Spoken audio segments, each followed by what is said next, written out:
I'd like to welcome you to BeMoreNews.com, the news before the news, where we uncover the truth here at Coppin State University, Black Philanthropy, Associated Black Charities. But we also have a mayoral candidate, Councilman Stokes. How are you, sir? I'm doing fine, Donnie. How are you today? Good, good. Good to see you. Let's backtrack. Last week, you and the comptroller were over at Rich Roofing. Right. Any thoughts on that? Annette Rich, who actually took over a roofing company after her husband passed. She had no experience in the business field. She took over her husband's roofing company, and it has expanded, exploded. She got a number of state contracts, private contracts. In other words, she's doing a marvelous job. A woman who had skills, obviously, which she transferred to her husband's business and has succeeded in making it even stronger than it was. Now, considering that you have run businesses in your life, I have. Are you impressed? Oh, I'm very impressed. I'm impressed, but it also says something about people. Oftentimes people think that if you haven't done one business, you can't do another business, or if you have skill set. But all of that skill set, in terms of being able to analyze and to run and to manage, are transferable. For example, I and some other brothers, Edwin Johnson, who's a poet, decided that we wanted to start a school. And there were some people who said, you guys are not educators. We worked with educators, but we transfer our management skills into running a successful school, Bluford Drew Jemison, a charter school for boys in East and now West Baltimore. So I was impressed that she was able to take that business to the next level, but I wasn't surprised that a woman with her skill set was able to do that. When you think of Black Philanthropy and the More in the Middle campaign as advocated by Associated Black Charities and Diane Bell, what is tonight's event about? Well, tonight's event is trying to do a mindset, and that African Americans need to give back more. I just mentioned Edwin Johnson and yourself, poets, who have been working for years to allow graduates to understand that in order for their school to continue, you can't just wait on or look for government or city, state. As much as they owe us for education, you can't allow that to be your legacy, but those who go to our schools, whether they're the historically black college and university or our historically black high schools, have to give back. I went to a school that wasn't historically black, to tell you that, and they are begging me for money all the time. And I can tell you that the alumni of those schools give money all the time to those schools to make sure that they stay supported. And so we, the middle income, the middle class of African Americans, must understand that we must save our own institutions. And so I think this is an important topic and a subject to be talking about today. Well, I'd be remiss to not give you an opportunity to comment on the passing, but even more so, the incredible homegoing service and ceremonies for the late William Donald Schaefer, Mayor, Governor, Comptroller. Right. Certainly William Donald Schaefer has meant much to the city of Baltimore, as well as to the state. And I think there's a legacy there that many people appreciate. Let me mention, I'm going to couple this, it might be interesting, Du Burns.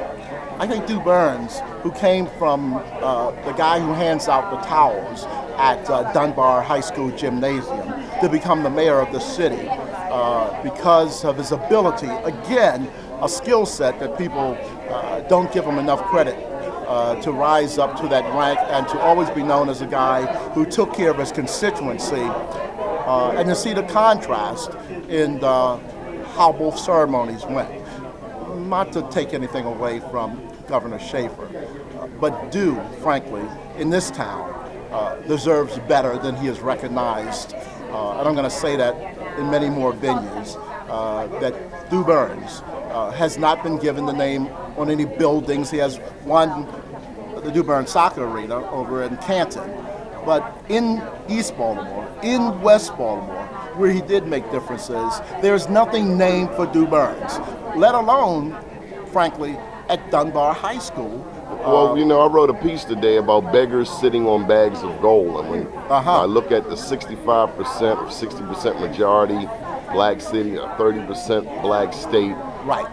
When I talked to Clarence Mitchell III over the weekend and on Tuesday's radio show, it seemed as though black elected officials got more done 20, 30 years ago with fewer numbers. I see you shaking your head. Yes, sir. Than we do having an unprecedented number of blacks in Annapolis, black mayors, and so on and so forth. Where is the black political might that effects a more gentler and kinder Baltimore to black people? Yeah, I think folk have gotten this mindset that many talk about in terms of integration. We're not aggressive enough. People seem to allow crumbs to be all they want, whereas those who fought this fight 30, 40 years ago demanded and pushed. And what's our problem today? How do we do it? How do we galvanize? I mean, with all due respect, here comes that big question. We got 4 people in the race at least. Carl Stokes, you. Right. The mayor. Sure. Kathy Pugh. Right. Otis Rowley. That's right. Frank Conaway. Amen. And possibly Kwesi Mfume. Is this 1999? No, it's 999. All over. Actually, 99 was an example of how bad things were. Remember, people seem to think that the black vote split between 2 black candidates. That's not what happened. The black vote went as much for the non-African American candidate as it did for either of the African American candidates. So again, the mindset. In other words, he got more votes than both of y'all. That's right, individual.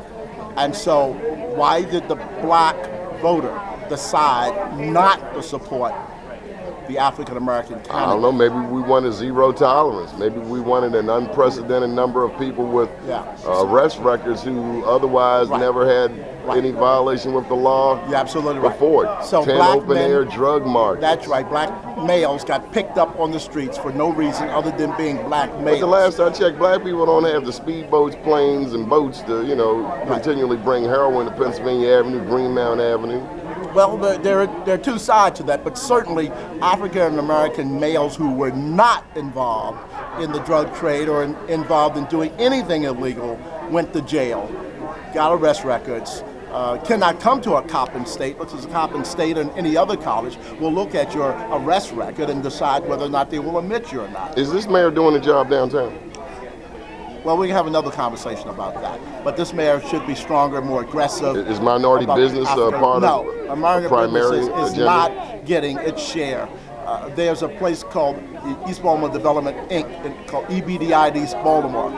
I held a hearing on EBDI just a few weeks ago. Did any blacks get contracts to help build that and to displace all of those black people? They said for the first $166 million that they spent on construction so far, $5 million, or 3% approximately, went to African American businesses in East Baltimore. Okay, now that's Councilman Jack Young's former district. It is. He was in charge when this thing first came online, at least of that district. I'm telling you what I can tell you about what is going on right now, Don. Okay. Any final thoughts? Well, just that we have to be more aggressive, and that this campaign is going to say clearly that the African American community in Baltimore has not received not just its share or its fair share, it should be receiving a majority share of contracts, services, jobs in this town. And we're so far behind. We're at 3%, 4%. Our WBE MBE program has not given African American businesses wealth in this town, and it's been in place for too long. Okay, well, let me ask you on the basic question: why should people vote for you for mayor of Baltimore City, September 13th, 2011? Because I very much understand that jobs are needed in this town. I very much understand that while we should support our police department, our police have to be accountable to us. I want the police officers to act like they live in Baltimore City. I want them to live in Baltimore City. That way they won't crack slick on you and run back to Pennsylvania. I got you. Now, 85% don't live here. Now, 85% of Baltimore City police force does not live in Baltimore. Right. But I want them to act like they live in Baltimore. You know what's wrong? There's no accountability. Why? No accountability. Right. And so I want folk to vote for me, not just consider, because we're going to flip that number. so that police officers and fire officers live in Baltimore City. Look, most of our compensation, our city employee compensation, goes to people who don't live in Baltimore City. And is there any wonder why we are in the financial scenario that we are in? Exactly. If they lived here, they would spend money here. 85% lived here, they would spend more money here. We get property tax, we get the piggyback tax, we get all of those taxes that we currently charge a small number of people who are on low income. Plus we got extra ones. Channel 11 said we got 600 cops for every 100,000 people. We have the highest per capita police employment in the United States of America. But well, maybe that's where the money is. You know, I don't know. You know, we'd have to. Well, hopefully we can come back and interview you again. Yeah, let's have, because you don't got in 24 things today. I love you, Dottie, but professionally, I don't want journalism to get, we'll stay on point. Conflict. How can people reach out and lend support to your campaign? Well, thank you for asking that question. They can go to Carl, C-A-R-L, 2411 at carlstokes.net. Carl2411 at carlstokes.net. Good deal. Keep watching BeMoreNews.com, the news before the news, where we uncover the truth.